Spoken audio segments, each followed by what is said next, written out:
ဒီဇင်ဘာလရဲ့ EPN ဂိုးအတယ်မတ်စကားတင်စင်းမှာပါဝင်လာတဲ့ဒိုကိုနဲ့ဘရူနိုရဲ့အတွင်ကိုများပရိသတ်များအားပဲမင်္ဂလာပါဗျာ Red TV တော့ကနေပြန်လဲကြိုးလိုက်ပါတယ်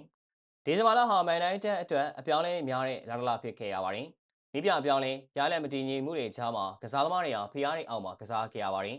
ဒါပေမဲ့အဲ့ဒီဖိအားတွေကြားကနေပဲပရိသတ်တွေမေးမရနိုင်တဲ့အတွင်ကိုလှလှလေးတွေကိုဖန်တီးပြနိုင်ခဲ့ပါတယ်တကုတ်ကတော့နျူကာဆယ်လိုအသင်းနယ်ပွဲမှာတွင်းယူခဲ့တဲ့လူငယ်သွေးသစ်ဒေါ်ကူရဲ့ပြင်းထန်အားပါတဲ့ဘော်လီကန်ချက်ဖြစ်ပြီးနောက်တစ်ခုကတော့ဘုံဘောင်းနဲ့ပွဲမှာသွင်းယူခဲ့တဲ့ဝိုင်းဆရာကြီးဘရူနိုရဲ့တေသက်လှပတဲ့ free kick ပါပဲ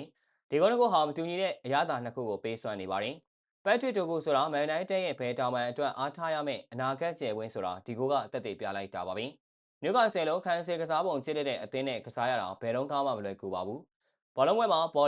လုံးမြေမကျကန်သွင်းခြင်းဆိုတာအခက်အခဲဆုံးနီးစနစ်တွေကတစ်ခုပါဘောလုံးကလေထဲကနေဝဲပြန်လာတယ်ကစားသမားကဘောလုံးရဲ့အရှိန်လေတိုင်နှုန်းနဲ့ကိုရောက်နေတဲ့နေရာကိုမျက်တောင်တစ်ခတ်အတွင်းတွက်ချက်ရပါတယ်။ဒိုကူရဲ့ကိုမှထူးခြားတာကသူ့ရဲ့တိုင်ပင်ပါပဲ။ဘောလုံးချလာတဲ့အချိန်ကိုစောင့်ပြီးခြေထောက်ကိုအားပါပါလွှဲကန်လိုက်တဲ့ပုံစံကပြီးပြည့်စုံလွန်ပါတယ်။ဘောလုံးကဖျောက်တန်းစွာထွက်သွားပြီးကိုသမားဘာမှမတက်နိုင်အောင်ဖြစ်ခဲ့ရတာပါ။လူငယ်ကစားသမားတယောက်အနေနဲ့ဒီလိုအရေးကြီးတဲ့ပွဲကြီးပွဲကောင်းမှာဒီလိုခက်ခဲတဲ့နီးစနစ်ကိုသုံးရတာကသူ့ရဲ့ယုံကြည်မှုဘလောက်မြင့်မားနေလဲဆိုတာကိုပြသနေပါတယ်။ဘောလုံးကိုထိန်းပြီးမှကံမယ်ဆိုရင်နောက်ခံလူတွေပိတ်ဆို့သွားနိုင်ပါတယ်။ဒိုကူကဒါကိုတီးလို့အရေးဆိုပြီးတန်းကန်ခဲ့တာပါ။ဒါဟာဂိုးအတန်မှတ်စုနဲ့ထိုက်တန်နဲ့ပူဝါစထရိုက်စစ်ပါပဲ။ဒုတိယစကားတင်ကတော့အသင်းကောင်းဆောင်ကြီးရဲ့လက်ရပါ။ဘရူနိုဖာနန်နဲ့ဆိုတာမန်တိုင်းတက်ရဲ့နှလုံးသဲပုတ်ပါ။အသင်းခက်ခဲနေချိန်တိုင်းငါရှိတယ်ဆိုပြီးကဲတင်လေးရှိသူပါ။ဘုံမောင်နဲ့ပွဲစဉ်က free kick ကိုဟာသူ့ရဲ့ဂုံပုတ်ကိုထပ်မံအတီးပြုပေးလိုက်ပါတယ်။ဒိုကူရဲ့ဂိုးကပါဝါဆိုရင်ဘရူနိုရဲ့ဂိုးကတီးကြမှုပါ။ပနယ်တီအေရီယာအဆန်နားမှာရတဲ့ပြစ်ဒဏ်ဘောကိုဘရူနိုကန်သွင်းသွားပုံက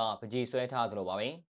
ဘောလုံးကလူတိုင်းဘော်ကနေကျော်သွားပြီးဂိုးပေါက်ရောက်ခံနေမှရုံးချက်အောက်ကိုငိုင်းဆင်းသွားတာပါ။ကိုသမားကဘောလုံးလာတာမြင်ပေမဲ့လမ်းချောင်းကကွင်းညွန်လုံးတော့လက်လက်မမီနိုင်ခဲ့ပါဘူး။ဒါအတိတ်ရွှေခစ်ကိုပြန်လည်အမှတ်ရစေမဲ့ Classic United Free Kick တကူပါပဲ။ဒီဂိုးဟာအလားပါတက်တက်မဟုတ်ပဲပွဲအဖြစ်ကိုပြောင်းလဲပေးနိုင်တဲ့သွင်းဂိုးလည်းဖြစ်ပါတယ်။အသင်းမော်တွေကိုရဖို့ရုန်းကန်နေရချိန်မှာဆက်ပြီးကနေအပြေရှာပေးနိုင်ခြင်းကကမ္ဘာအဆင့်ကစားမတယောက်ရဲ့အရေးချင်းပါပဲ။ဒီတမလာရဲ့အကောင်းဆုံးသွင်းဂိုးစုအတွက်ပြိုင်ဆိုင်မှုကပြင်းထန်ပါတယ်။ဖွန်နယ်ပွဲကစီတီကစားသမားဖိုးတန်းရဲ့ဂိုးဘန်လီနဲ့ပွဲကကာဆယ်ကစားသမားဂိုမာရီယက်စ်ကို